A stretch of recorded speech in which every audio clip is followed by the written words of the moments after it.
Bien, bonjour, bonjour à tous et bienvenue pour ce cinquième atelier virtuel.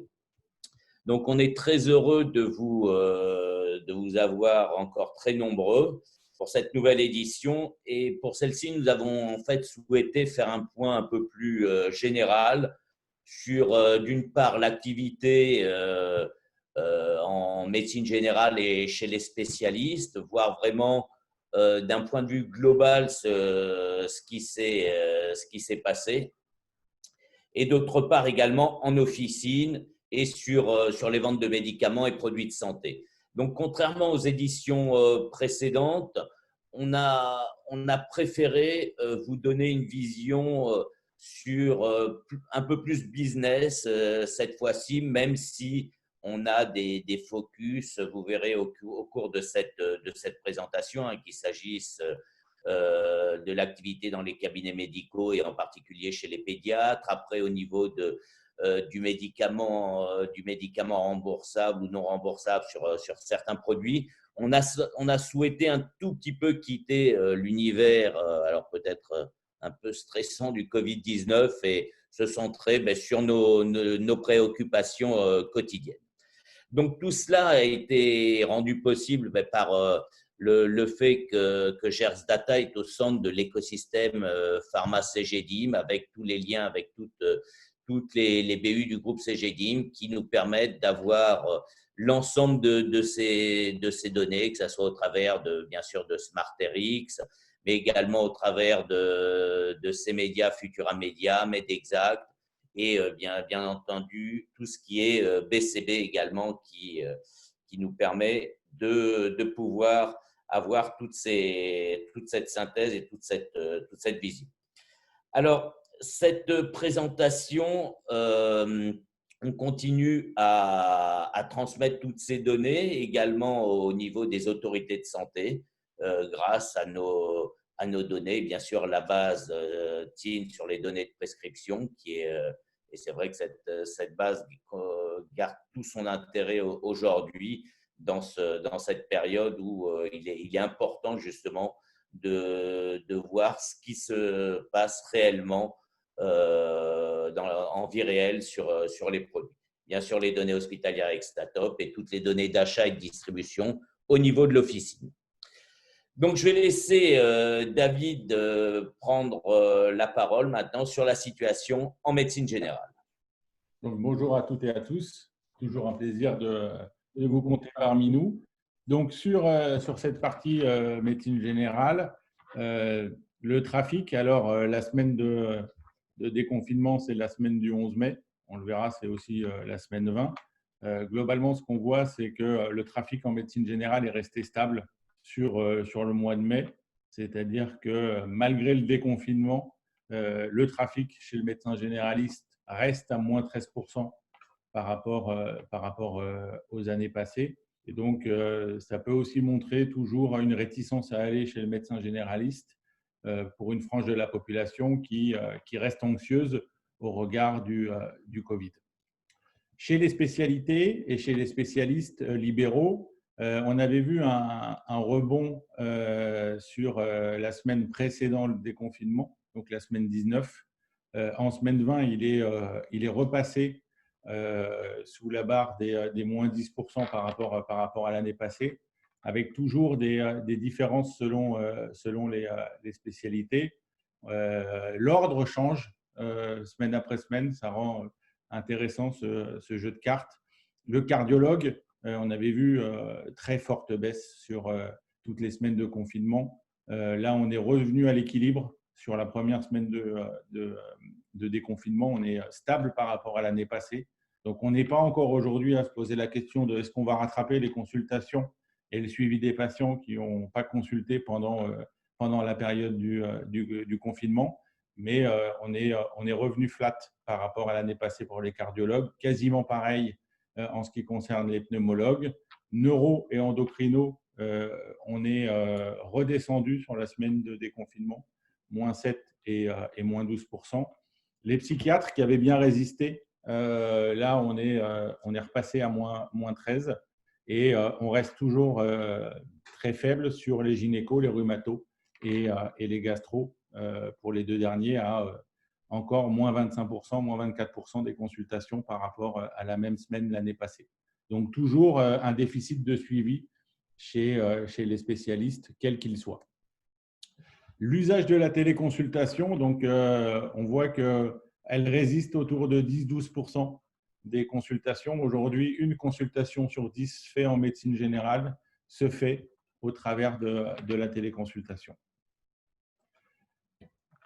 Avec un petit œil, on regardait à travers la bassine qu'est-ce qui se passe pendant le confinement sur les examens.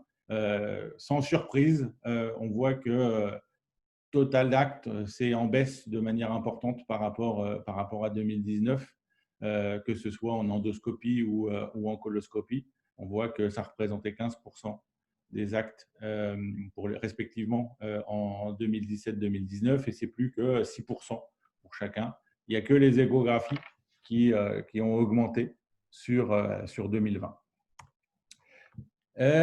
Comme on est tous, ou au moins une grande partie d'entre nous, sujets à être en proximité fréquente avec les enfants, nous avons, avec les équipes, travaillé sur le suivi de ce qui s'est passé pour les enfants de moins 15 ans, donc du nourrisson jusqu'à l'ado, et de regarder un peu ce qui s'est passé. Alors, quand on regarde chez le pédiatre, les consultations ont repris clairement entre la semaine précédant le déconfinement et la semaine de déconfinement. On est passé à plus 10 et plus 8 par rapport à l'année dernière. Donc, c'est vrai que ça permet de gommer au moins les deux semaines précédentes de confinement. Les vaccins, on reste toujours sur les vaccins obligatoires, toujours négatifs. Moins d'un vaccin sur 5 n'a pas été réalisé sur cette période de confinement jusqu'à la première semaine de déconfinement. Et pour l'exercice et pour changer, grâce aux équipes, on a travaillé sur des cohortes d'enfants de 80 000 patients, à peu près, 79 700 pour être parfaitement juste, qu'on a appareillé en termes d'âge, sexe et région, en se disant, ben voilà, je vais prendre deux cohortes de 80 000 enfants, tous âgés de moins de 15 ans, qui ont en moyenne dans ces deux cohortes 5,5 ans, avec un BMI de 17 et une ancienneté de la base de 3 ans, de manière à se dire, ben voilà, qu'est-ce qui a changé entre 2019 et 2020 sur du 15 mars au 11 mai dans la prise en charge des enfants et de manière significative. Alors, quand on regarde les principaux diagnostics qui ont été moins fréquemment posés pendant cette période spéciale, on a quoi? On a les affections de les voies ORL de manière très importante, c'est les deux premiers. La cheville, les lésions traumatiques de la cheville, également pour ceux qui font beaucoup de sport. Je ne vous cache pas que moi, je ne savais même pas que ça existait globalement. C'est tout ce qui est maladie de sévère, donc tout ce qui touche les sportifs aussi chez les enfants, tendinite. La dyslexie aussi est en baisse. Les certificats médicaux, ça c'est pour le clin d'œil pour la pratique des sports, les gastro et la varicelle. Globalement, quand je regarde la baisse des diagnostics, je me demande encore pourquoi on les met à l'école, quand on voit effectivement l'impact que ça a sur les pathologies ORL, sur la partie tendinite et gastro et varicelle. Effectivement, sur cette période-là, on a des baisses significatives par rapport à 2019. A contrario, qu'est-ce qui a été plus souvent diagnostiqué en 2020 chez nos enfants? On le voit. Bon, bien sûr, il y a le Covid, mais du coup, qui n'est pas significatif par rapport à l'année précédente parce que du coup, il n'existait pas. Mais sinon, on voit aussi que le médecin généraliste s'oriente plus vers un omnipraticien dans le sens où la baisse du trafic chez les spécialistes a été reportée chez les médecins généralistes. On le voit sur les autres maladies de l'appareil urinaire, principalement les infections urinaires et les cystites. On a aussi tout ce qui est le comportement et troubles émotionnels, donc l'hyperactivité. On a les brûlures. Certains, effectivement, du fait de rester à la maison, sont davantage brûlés que l'année précédente. Les maladies digestives parasitaires. Également, tout ce qui est autour des affections de la paupière. la peau, également l'épilepsie. Donc, on voit la baisse du trafic qu'on a observé chez les neuros, chez les gynécos, chez les gastro, du coup, se reporte chez le médecin généraliste. Et ça, c'est excessivement intéressant de voir sur ces cohortes de 80 000 enfants, de voir les différences de prise en charge, sachant qu'on peut encore s'amuser encore plus en allant regarder quid des traitements, quid de la prise en charge, quid des instaurations, plein de choses excessivement intéressantes. Et puis un point aussi sur les dentistes, on l'avait évoqué quand on discutait ensemble, la baisse de l'activité chez les dentistes. Donc, elle a reprise la première semaine de déconfinement. On n'était qu'à moins 50 par rapport à la même semaine l'année précédente, mais globalement, on reste à moins 90% depuis la semaine 12. Et on voit le report sur les douleurs dentaires, sur les gingivites, sur les abcès dentaires, chez le médecin généraliste là aussi, puisqu'on a beaucoup plus de diagnostics et ce de manière significative sur cette période de confinement, sachant que les caries restent quand même traitées par le dentiste. Un point sur l'activité en officine qu'on va splitter en deux parties. Tout d'abord sur l'évolution du chiffre d'affaires sur cette première semaine de confinement, de déconfinement. Donc, on voit que globalement, la première semaine, on est tout produit à moins 4% en intégrant tout ce qui est susceptible d'être vendu dans l'officine. La prescription de ville reste encore en retrait, moins 7%, aussi principalement lié à la baisse du trafic chez les médecins, même si l'officine a la capacité de reconduire les ordonnances. Les prescriptions hospitalières restent stables par rapport à l'année passée. Et le conseil, très porté, il faut bien le reconnaître, par le gel hydroalcoolique, par le besoin de masques, par le besoin de gants, du coup, a permis sur cette semaine 20 d'être au même niveau que l'année dernière et en aucun cas de gommer les semaines précédentes. Quelle différence par région? Donc là, en termes de lecture, plus les couleurs sont foncées, plus la baisse du trafic est importante. Donc, jusqu'à moins 16 en moyenne dans certaines régions. On voit que les régions qui restent le plus touchées sur ces 2 dernières semaines, 19 et 20, c'est la Bretagne, la région PACA, la Corse et l'Île-de-France. Les régions qui sont plutôt retournées à un quasi-équilibre, c'est le Pays de la Loire, le Centre Val-de-Loire et la Nouvelle-Aquitaine. On voit qu'on est très situé quand même dans la diagonale du désert et ensuite des retours en demi-teinte dans les autres régions. Quand on regarde sur la monographie du Gers et sur les 6 profils de pharmacie que sont l'officine de proximité, qui est plutôt une officine rurale ou effectivement plutôt parisienne, de quartier, plutôt petit en termes de chiffre d'affaires, moins de 800 000 euros. On a effectivement un trafic qui n'est plus, entre guillemets, que de moins 5% sur la semaine précédant le déconfinement et la semaine de déconfinement.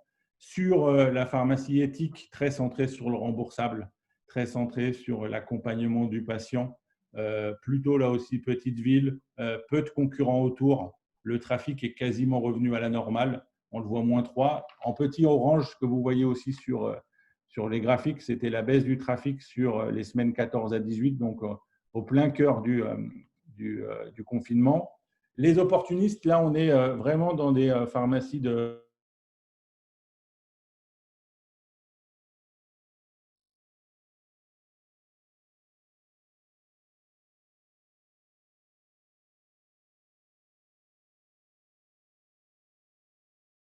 descendu et n'est plus qu'à moins 6%. Le contemporain, donc des pharmacies plutôt de centre-ville, de grandes villes, très centrées sur le remboursable, très centrées aussi sur tout ce qui est accompagnement patient, la compression, sujet ASG, prescription hospitalière. Le trafic est encore de moins 8%, donc de manière très importante par rapport aux années passées. Et là où aujourd'hui le trafic est encore le plus fragile, c'est les pharmacies multispécialistes et entreprises, donc plutôt grandes villes, plutôt très centré sur le conseil santé, dans lequel, effectivement, certains d'entre eux pâtissent encore de la chute du trafic, de l'effet de masse et de volume de patients, de la fermeture des centres commerciaux de plus de 40 000 m². Donc, c'est vrai qu'en moyenne, sur ces pharmacies-là, on est à -16. Mais si vous voyez le grand écart qu'il peut y avoir entre ces pharmacies-là, c'est toujours abyssal.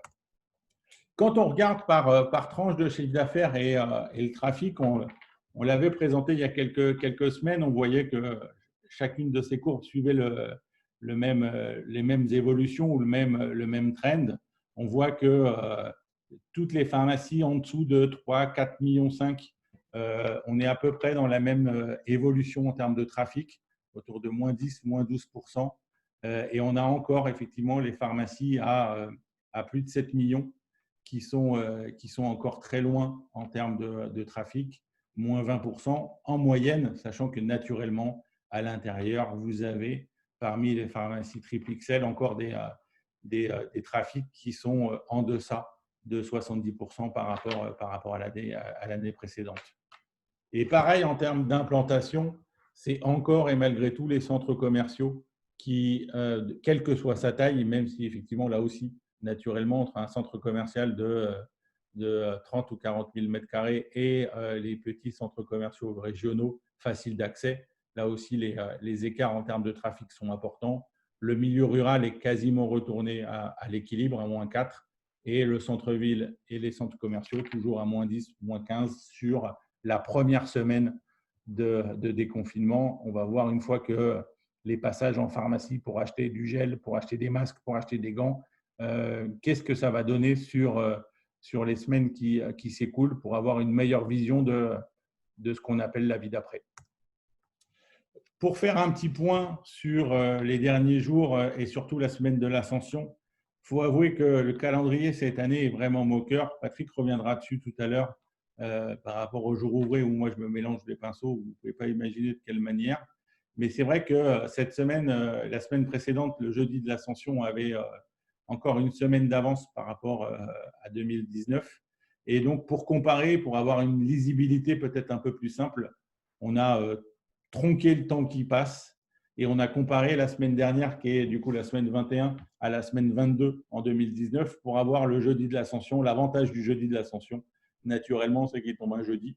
Et on voit que sur cette période-là, en termes de chiffre d'affaires, on reste toujours négatif par rapport à l'année passée. Donc, moins en déclin par rapport, bien entendu, aux premières semaines de confinement, mais on reste toujours en chiffre d'affaires inférieur à l'année passée. Patrick, un point sur le remboursable ? Voilà. Donc, effectivement, comme vous avez pu le voir avec la présentation de David, bon, même si on commence à ressentir des frémissements depuis le début du déconfinement, comment cela se traduit au niveau du chiffre d'affaires et des produits. Alors là, on a fait un focus sur les médicaments remboursables et non remboursables. Quand on regarde les résultats du mois d'avril, le mois d'avril est un mois extrêmement mauvais puisqu'on est à -13% au global et avec une baisse beaucoup plus forte sur le non remboursable puisqu'on est à -21% contre -12% pour le remboursable. Mais il faut aussi mettre ça en perspective par rapport à ce qu'on avait connu au mois de mars où à l'inverse, le mois de mars avait été extrêmement fort puisqu'on a été pour les mêmes indicateurs à plus presque 19% sur le remboursable et plus 4,7% sur le non remboursable. Donc, ce qui nous donne en fait en cumul fixe à fin avril, on se retrouve avec un marché global de l'officine à +2, le remboursable à +3 sur les 4 premiers mois de l'année. Et en revanche, un non remboursable qui, lui, continue sur la tendance qui était la sienne déjà sur les derniers mois, à -6,9%. Vous voyez qu'en cumul mobile, on est à peu près sur les mêmes tendances en chiffre d'affaires, +2,8 pour le remboursable et -6,4 pour le non remboursable. La seule chose qu'il faut prendre en compte à ce niveau-là, c'est, comme l'a dit David, je vais essayer de moi de ne pas me mêler les pinceaux, c'est le nombre de jours ouvrables. Quand on regarde ce qui s'est passé sur 2019, de janvier à avril, vous aviez 84 jours ouvrés. Sur la même période de 2020, donc janvier à fin avril, vous avez 85 jours ouvrés, donc un jour de plus. Donc, on est quasiment à périmètre constant, donc l'impact est à peu près de plus 2% en 2020. Donc, ce qui veut dire que l'évolution que l'on a à plus de 8, par exemple, sur le remboursable, est encore une évolution importante pour ce segment de produits.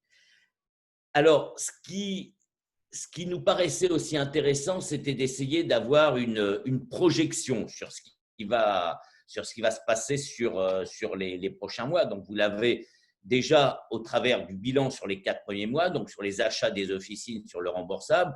Donc, on voit qu'au global, sur ces 4 premiers mois, on est à peu près à plus 3%, avec des situations totalement différentes, notamment entre le mois de mars et le mois d'avril, qu'on explique entièrement par la situation qu'on a connue avec le confinement, la baisse de trafic chez le médecin, la baisse de trafic en officine, notamment au mois d'avril. Mais la question qu'on peut tous se poser, c'est que va-t-il se passer sur les prochains mois?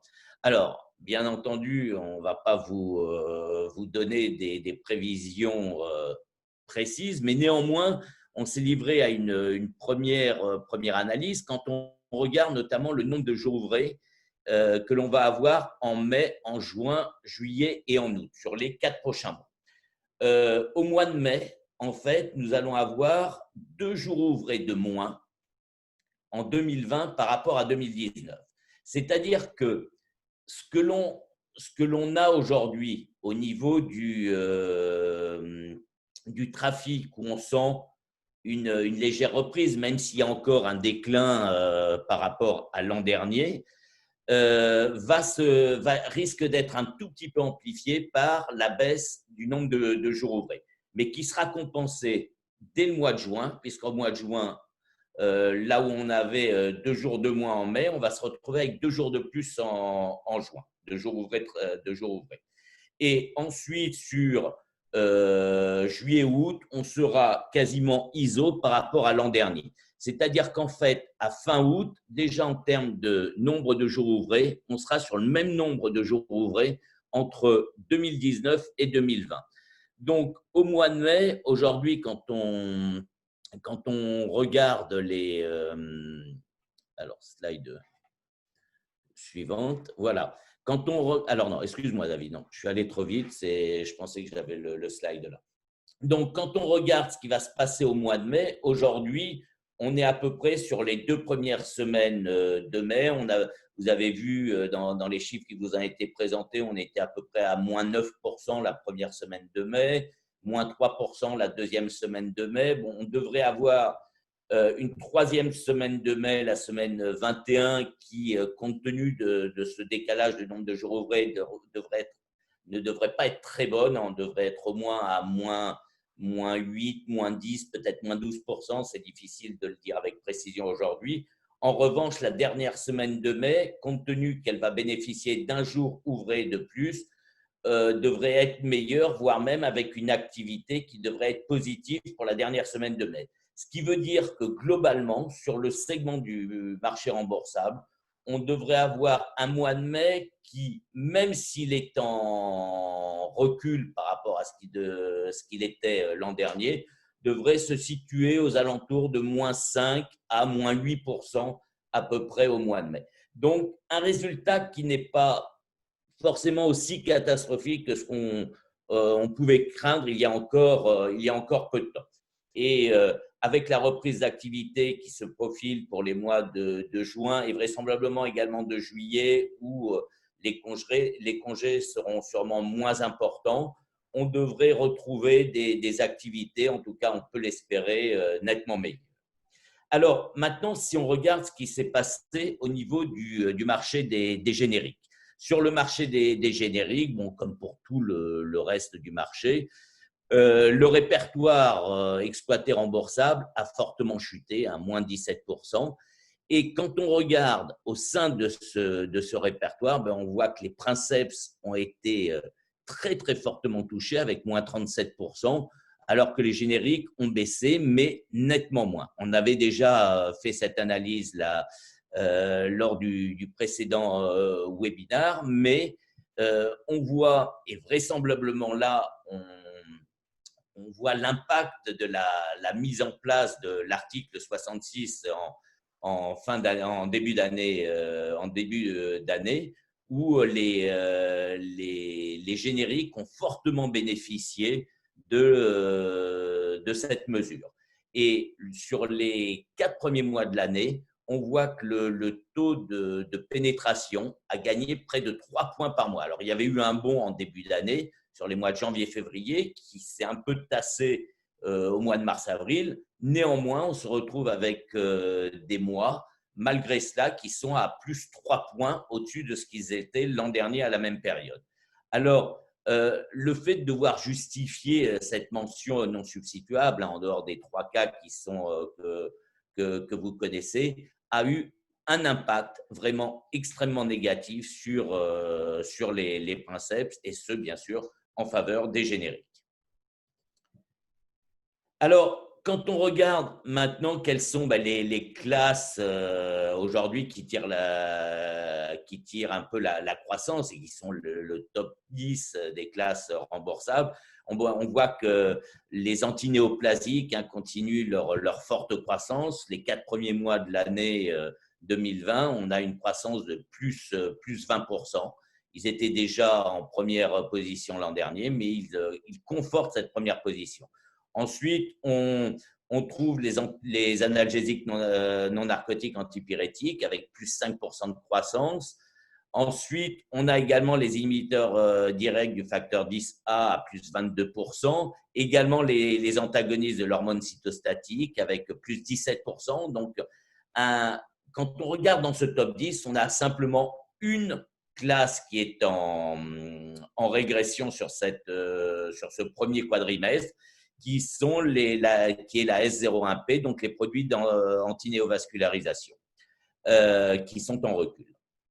Quand on regarde au niveau des produits, donc au niveau des produits, on retrouve également donc à peu près la même situation, mais avec cette déclinaison au niveau des classes. Donc, on voit la très forte croissance que continue d'avoir Eliquis, avec plus 34% de croissance. Ensuite, dans les fortes croissances, on retrouve Imbruvica avec plus 24%. On retrouve également Zytiga avec plus 20%. On a le Doliprane qui a bénéficié, lui, de l'effet Covid avec plus 16% et plus 14% pour Xtandi.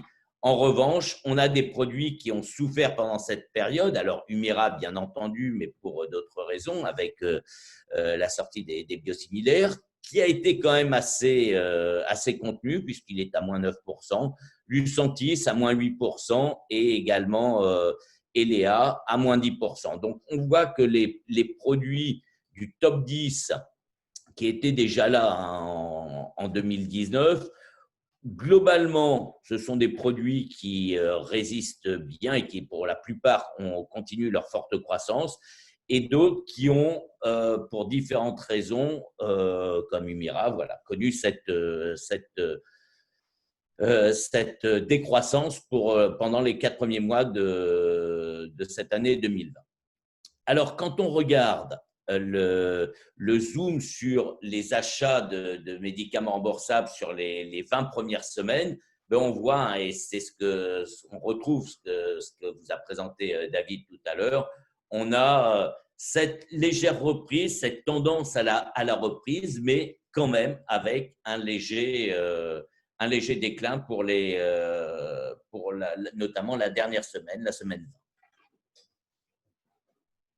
En ce qui concerne les ruptures, là, on constate grâce au baromètre que le GERS a mis en place et l'observatoire que le GERS a mis en place depuis maintenant une dizaine de semaines, on voit que quand on compare la semaine 20 à la semaine 19, on voit une diminution du nombre de produits en rupture et une diminution assez significative. Depuis que l'on vous présente ces indicateurs, c'est la première fois qu'on a une variation aussi importante. Alors là, une variation dans le bon sens du terme, puisque moins de produits sont en rupture. Alors, il y a plus de produits en rupture au sein du répertoire que par rapport aux produits hors répertoire. Et on voit également une diminution des ruptures de courte durée et on va dire une stabilisation sur les autres segments de durée de rupture. Alors, après, on a souhaité avoir une autre vision et on a regardé quelques marchés clés du quotidien. Alors, pour ceux qui sont des accros du digital, vous avez vu déjà ces chiffres hier soir, puisque David les a déjà postés. Mais on voit que, par exemple, que pour la première semaine du confinement, on a vu un rebond, si on peut appeler ça comme cela, une reprise est très forte des ventes, par exemple, d'IPDE5, puisque en semaine 20, on s'est retrouvé avec une croissance de plus 10%. Donc ça, c'est les effets positifs, on va dire, du déconfinement. Et on avait déjà vu une reprise aussi sur tous les produits liés à la contraception d'urgence, qui, eux, ont tendance à remonter également très fortement. En revanche, sur les tests de grossesse, on est sur des produits qui sont assez stables depuis la période de démarrage du confinement. Maintenant, on va faire un point plus rapide sur l'hôpital.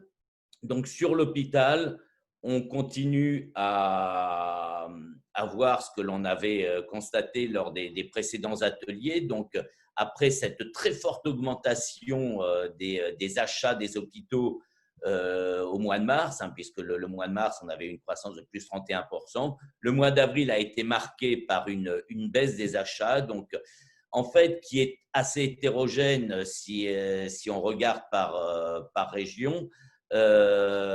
Puisque quand on fait cette analyse, on voit que toutes les régions du Grand Est, des Hauts-de-France et de la région Île-de-France continuent à augmenter leurs achats même au mois d'avril. En revanche, les hôpitaux, on va dire plus de l'ouest de la France, eux sont en forte baisse au niveau des achats.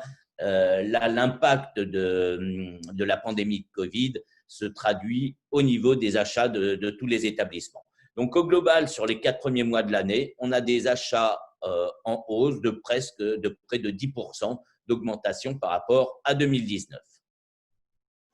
Alors, quand on regarde les classes les plus dynamiques à l'hôpital, quand on prend les 10 premières, on retrouve les antinéoplasiques anticorps monoclonaux avec 25% de croissance, qui était la première classe déjà l'an dernier et qui continue sa progression. Les autres antinéoplasiques également à plus 25% continuent de croître. On a deux autres classes qui progressent extrêmement fortement, ce sont les anesthésiques généraux et les céphalosporines, tout comme les solutions standards, c'est les solutions hydroélectrolytiques, qui, elles, progressent, mais là, on est sur un effet Covid, directement lié à un effet Covid. Ensuite, on retrouve des classes qui progressent, comme la L01F, les antinéoplasiques, également les héparines, et seules deux classes sont en léger recul, la L01C et la J06C. Donc voilà. Donc à l'hôpital, des classes de produits pour le top 10 qui sont extrêmement dynamiques. En ce qui concerne les produits, là on retrouve la dynamique qu'on a déjà au niveau des classes avec la très forte progression de Keytruda avec plus 71%. On a également Darzalex qui est à plus 84%. Ensuite, on a des évolutions qui sont encore de pour des produits comme Opdivo, comme Revlimid, comme Clerig également, ou Lovenox. Et on a deux produits qui ont un peu plus de mal depuis le début de l'année, c'est Avastin, mais c'est une situation qu'on avait déjà constatée un tout petit peu antérieurement, et également Prévigène, à moins 26%.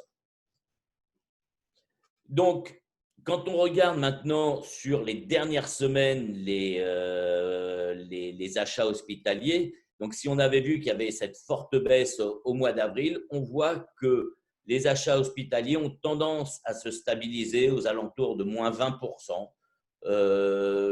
Également sur la première semaine de déconfinement, bon, avec moins 25%. Et on devrait avoir peut-être une petite inversion de cette tendance lorsque l'activité à l'hôpital aura repris complètement, et on devrait pouvoir enregistrer peut-être une fois que les stocks auront tourné, une reprise de l'activité également à l'hôpital, en tout cas en ce qui concerne les achats. Donc, je vais laisser maintenant la parole à David pour la deuxième partie du point en officine. Donc, pour continuer plutôt sur l'automédication, donc la prescription, le conseil de médicaments en officine, ce qu'on remarque, c'est que globalement, voilà, tout le bénéfice des semaines de confinement est maintenant derrière nous, puisque le marché est, avec la première semaine de déconfinement, à moins 2% en unité et à moins 8% en valeur. Donc, il reprend le trend qu'il avait post-Covid, post-confinement, puisque la décroissance reste stable semaine après semaine, confinement ou déconfinement. Quand on regarde sur les 10 promesses, les 10 indications de ces médicaments les plus forts sur les semaines de confinement jusqu'à la semaine dernière, ce qu'on remarque, c'est que douleur et fièvre portées par paracétamol, l'ibuprofène, l'aspirine principalement, et est en fort recul sur les 2 dernières semaines, moins 20% par rapport à l'année dernière sur douleur et fièvre. Tout ce qui touche aux plaies antiseptiques, là par contre, on est toujours sur la même dynamique, rien ne change. Ça devient effectivement le 3e contributeur à la croissance sur l'automédication. Pour la constipation, on reste stable pendant cette période-là, 9e contributeur à la croissance. Le mal de gorge continue à plonger, moins 53% par rapport à la même période l'année dernière. Alors certes, ce n'est pas des grandes périodes de mal de gorge, mais on est là sur quasiment l'un des plus grands contributeurs à la décroissance de l'automédication. Le sommeil reste stable par rapport aux semaines précédentes, plus 9%, toujours 6e contributeur à la croissance. Ulcère RGO en croissance. L'atout suit le même trend que le mal de gorge. Allergie et tonus vitalité restent dynamiques. Besoin d'énergie, on le voit, besoin de mieux dormir, un peu de stress à travers les ulcères et le RGO. Et donc, c'est effectivement tonus et vitalité et sur cette période-là, le 2e contributeur à la croissance, notamment poussé principalement par la vitamine C. Et ensuite, sur les troubles fonctionnels intestinaux, là aussi, on est en fort recul et très fort contributeur à la décroissance de l'automédication. Sur le self-care et la nutrition, alors, je vais vous avouer quelque chose. On a transformé le marché par rapport aux fois précédentes pour une raison. J'espère que vous ne m'en voudrez pas, ou du moins pas trop fort.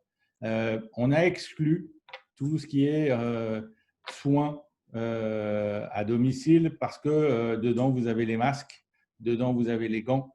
Et on va le voir sur un autre marché. On s'est amusé à mettre en miroir certains produits du Covid versus d'autres produits. Ça influence naturellement le marché et c'est tellement difficile pour les uns et les autres de savoir qu'est-ce qu'on met dans chacun des marchés. On a fait le choix pour l'analyse du self-care et de la nutrition de mettre de côté, ça ne veut pas dire de ne pas le suivre, mais de mettre de côté ce segment de marché déjà excessivement complexe à suivre, mais parce qu'il va fausser naturellement le trend et la dynamique du self-care et de la nutrition. On va le voir tout à l'heure avec humour sur la dermocosmétique, mais voilà, quand je retire quand même les masques et les gants, le self-care est négatif sur la semaine de déconfinement. On est à moins 8% sur l'ensemble des marchés. On est sur le conseil du pharmacien, sur l'accompagnement du patient consommateur et on reste toujours en négatif, même sur cette première semaine de déconfinement. Quand on regarde l'évolution des promesses du self-care, et nous remercions, je le dis parce que c'est vraiment un métier difficile, la BCB, la base Claude Bernard, pour la mise à jour de ce référentiel et faire en sorte que tous les produits soient le plus à jour possible dans la base. Et croyez bien, c'est vraiment un enfer. Et globalement, quand on regarde sur ces semaines 18 à 20, on voit effectivement toujours douleur et les plaies dans les deux premiers segments, toujours dynamique sur les plaies, mais surtout toujours le sommeil qui est très fort. On a un peu de recul sur le tonus vitalité au sens large du terme, puisque ça comprend aussi les compléments alimentaires, les probiotiques, les dispositifs médicaux. Donc un peu de recul sur ce segment-là. La nutrition portée par l'infantile standard est en forte croissance sur le self-care sur cette période-là. On est passé de la 11e place à la 5e promesse dans le self-care. Puis ensuite, on se maintient sur les 5 dernières promesses, sachant que, mine de rien, les jambes lourdes repassent en 9e position, restent plutôt stables par rapport à l'année dernière, un peu en recul. Et c'est vrai que certains marchés vont être en légère décroissance et ça sera de la résistance par rapport à d'autres segments qui vont être fortement impactés ou qui sont toujours fortement impactés sur cette période-là. Les laits infantiles, on en parlait tout à l'heure. Donc, si on regarde le top 10 des acteurs, globalement, les postures et les positions restent les mêmes. Il y a très peu de modifications de position. Certains le sont parce qu'effectivement, un retour sur le marché a permis de faire de la croissance. Les deux leaders, Gallia et Novalac, sont malgré tout contributeurs à la décroissance du marché, mais restent les deux leaders incontestés de ce marché-là. Et on voit une forte dynamique, enfin surtout moi, parce que j'ai regardé à l'intérieur, du bio, avec notamment les gammes Gigos, avec BioSteam, qui sont très dynamiques sur cette période-là. Un petit focus sur les probiotiques. Alors, on a pris uniquement les probiotiques oraux et non pas tous les produits à base de probiotiques. Donc là, on est vraiment sur tout ce qui est compléments alimentaires, médicaments et dispositifs médicaux. On a pris les 10 promesses qui représentent quand même 96-97% du chiffre d'affaires des probiotiques, sachant que les 3 premières promesses pèsent à elles seules 80% de ce marché. L'équilibre digestif reste le premier segment, loin devant les autres. On a immunité et défense naturelle qui, depuis le confinement, a gagné une place et la conserve même post-confinement, puisque c'est maintenant la deuxième promesse. Il a du coup récupéré cette position de la diarrhée. Et en segment dynamique sur les dernières semaines, vous pouvez me croire parce que c'est écrit tout petit, c'est les fanères et la constipation, donc ongles et cheveux, qui du coup profitent un petit peu de cette période-là. Alors, quand on regarde le top 20 des acteurs, rares sont ceux qui sont contributeurs à la croissance. Alors, en lecture, pour ceux qui nous rejoignent qu'à cet épisode 5, vous avez en bas du graphique, en abscisse, la part de marché qui soit prescrit ou hors prescrit. Vous avez en ordonnée l'évolution par rapport à l'année précédente. Et la bulle, quand elle est pleine, c'est qu'il est en évolution par rapport à l'année dernière et contributeur à la croissance. Et quand il est en involution. Du coup, la boule est négative. Ce qu'on voit, c'est qu'on a aujourd'hui globalement 5 laboratoires qui sont sur le quintet de tête. On le voit, on a coupé le graphique sur les parts de marché. Dans ce quintet de tête, on a Pilège qui reste toujours premier avec une période confinement difficile. On a Procter & Gamble avec Merck Médication Familiale qui est dynamique, qui a joliment surfé, si vous me permettez l'expression, pendant cette période-là. On a Biocodex qui, sur cette période 19-20, donc on est vraiment dans un espace-temps très court, qui sont les 2 dernières semaines de 2020, qui est du coup en 3e position. Puis Nutergia, il maintient sa place, et Mayoli, du coup, pour finir le quintet. Et après, quand on regarde les dynamiques, on voit Pédiac qui est légèrement positif. On a aussi Immubio qui est positif, qui gagne 3 places, qui passe de la 20e position à la 17e position. Et Superdiet également, qui gagne 3 positions en passant de la 16e place à la 13e. Et après, un qu'on a mis assuré, pas pour le mettre davantage en exergue, c'est qu'il y a le lancement d'un probiotique chez Sanofi qui, du coup, arrive très fort et naturellement est fortement contributeur à la croissance, mais pas en évolution puisqu'il n'était pas présent l'année précédente. Et donc, qui déjà, on le voit, pèse dans la croissance du marché ou dans le maintien de la décroissance du marché. Et puis après, vous avez aussi la singularité des postures de certains laboratoires qui ont été impactés de par leur ADN en termes de positionnement de pharmacie. C'est effectivement des probiotiques comme Aragan, comme ceux de GSA, qui sont effectivement sur des positionnements spécifiques. Dermo, pour terminer cette présentation, et c'est ce que je vous disais tout à l'heure. Alors, c'est vrai qu'on va être obligés, les uns et les autres, dans les discussions, à peut-être repenser les définitions de marché,